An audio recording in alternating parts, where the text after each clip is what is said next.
용산을 향해서는 계엄 의혹을 꺼내 들었지만 또 민주당 이재명 대표 2기 체제가 그러니까 1기, 2기 이렇게 나눠 본다면 2기 체제가 안정적으로 자리를 잡았다 이런 평가도 했는데 그 대목만 짧게 들어보겠습니다.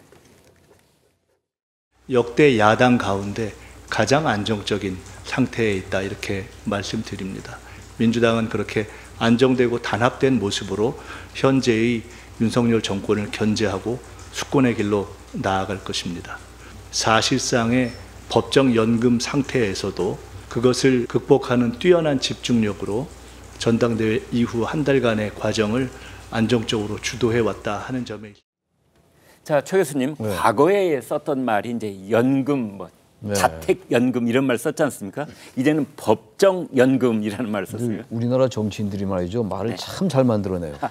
전 법정연금이란 말을 저 어떻게 생각해냈나 생각이 들어요. 네. 그 법정연금이라는 게 말이 되나요?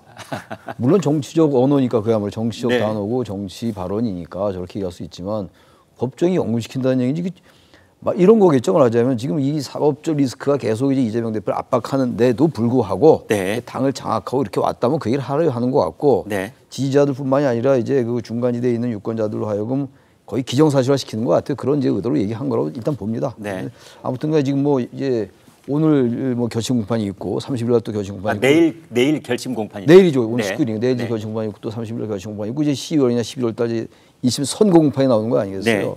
그걸 의식 안 할 수가 없을 겁니다. 근데 제가 볼 때 1심 판결 나와도 네. 피선거권 이상 박탈 이상의 형량이 나와도 그렇게 움직이지 않을 거예요. 제가 볼 때 1심은 판결 네. 그리고 대법원 판결 대법원까지 기다려야 된다. 기다려야 되고 그럴 것 같아요. 그래서 뭐 그렇게 크게 전 정부의 변동이 없을 것 같은데 뭐 약간의 변수는 되겠죠. 네. 아마 이제 그런 걸 얘기하는 것 같은데 저는 아무튼간에 지금 민주당이 특히 김수석 최고위원이 계속 나서는 것 같은데 새로운 언론 보니까 신명이라는 표현이 또 나오더라고요. 친명에서 신명 이런 말이 나오는데 네. 뭐 신명의 한 뭐 핵심이라고들 얘기를 합니다만 상당히 지금 이 현재 상황을 윤석열 정권을 계속 이제 몰아붙이면서 자신들의 대권 수권 정당의 이미지를 계속 강화시키는 것 같아요. 네. 아주 굉장히 적극적으로 나오는 것 같습니다. 지금 뭐 인재위원회도 만든다고 얘기하고 네. 이게 가을 이제 전국 이제 본격화될 텐데 아마 그런 걸 의식해서 이렇게 발언도 이렇게 하는 게 아니냐 그렇게 생각이 듭니다. 예.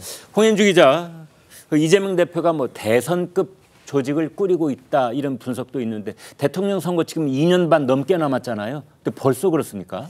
그 이유가요. 전에 없던 당대표 특보단 그리고 당 인재위원회를 상설화하고 인선 마무리에 나섰기 때문입니다. 이재명 대표가 지난달 말 당대표 특보단장에 오선의 안규백 의원, 인재위원장에 오선 정성호 의원을 임명하면서 친명계로 이재명 2기 체제를 완성한 바 있는데요. 특보단에는 언론, 법률, 정무, 경제, 노동 등 분야별 특보를, 또 인재위원회 부위원장은 김병기 의원, 위원회는 김민석 최고위원 등 조만간 추가 인선까지 마무리 지을 예정이라고 합니다.